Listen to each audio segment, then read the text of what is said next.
తెలంగాణ రాష్ట్ర ప్రభుత్వము Kaleshwaram lift irrigation project మీద పీసీ ఘోష్ సమర్పించిన నివేదిక మీద చర్యలు తీసుకోవడానికి సిబిఐకి కేసు అప్పజెప్పినటువంటి ఈ సందర్భంలో కేసీఆర్ కుమార్తె కల్వకుంట్ల కవిత తీవ్రమైనటువంటి ఆవేదనతో కూడినటువంటి విమర్శలు చేస్తున్నారు. తన తండ్రికి మచ్చ తీసుకొచ్చారు హరీష్ రావు మరియు ఇతర నాయకులు.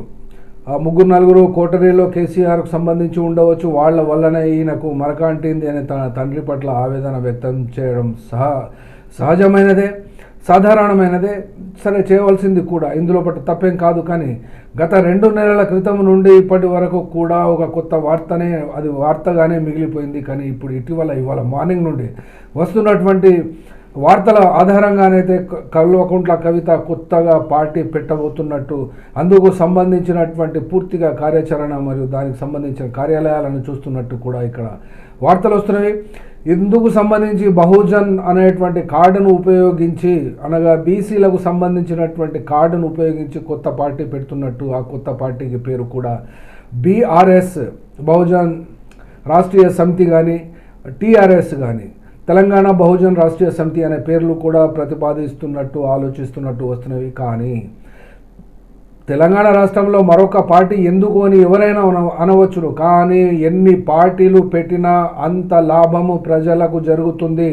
ఈ యొక్క పార్టీల గుత్తాధిపత్యము తెలంగాణ రాష్ట్రంలోనే కాకుండా దేశంలో కూడా ఈ గుత్తాధిపత్యం వలన ప్రజలు లేవనెత్తుతున్నటువంటి సమస్యలకు పరిష్కారం దొరుకుతలేదు.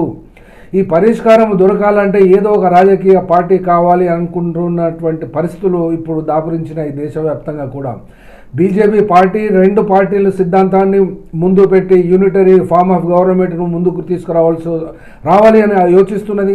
అట్లాగే దానికి సంబంధించి ఆల్టర్నేటివ్గా కాంగ్రెస్ పార్టీ మరియు ఇతర రీజనల్ పార్టీస్ వస్తున్న సందర్భంలో ప్రతి రాష్ట్రానికి ఆ రాష్ట్రంలో కనీసానికి 10 నుంచి 15 యాక్టివ్ పార్టీలు, అవన్నీ కూడా ప్రతి స్థానంలో ప్రతి పార్లమెంటు స్థానానికి మరియు అసెంబ్లీ స్థానాలకు 3, 4 బలమైనటువంటి పార్టీలుగా ఎదుగుతూనే పనిచేస్తేనే ఈ యొక్క పార్టీల యొక్క గుత్తాధిపత్యం ప్రజలపై పోతుంది, ప్రజలకు న్యాయం జరుగుతుంది అనేటువంటి భావన కూడా ఈ దేశంలో చాలామంది ప్రజలకు ఉంటుంది. కాబట్టి ఉండాలి కూడా. కాబట్టి బహు పార్టీలు ఈ దేశానికి అవసరం, ఈ రాష్ట్రానికి కూడా చాలా అవసరమే. కాబట్టి ఈ యొక్క కల్వకుంట్ల కవిత యొక్క పార్టీ గనక ఆవిర్భవిస్తే ఇది ఆహ్వానించదగ్గ పరిణామమే.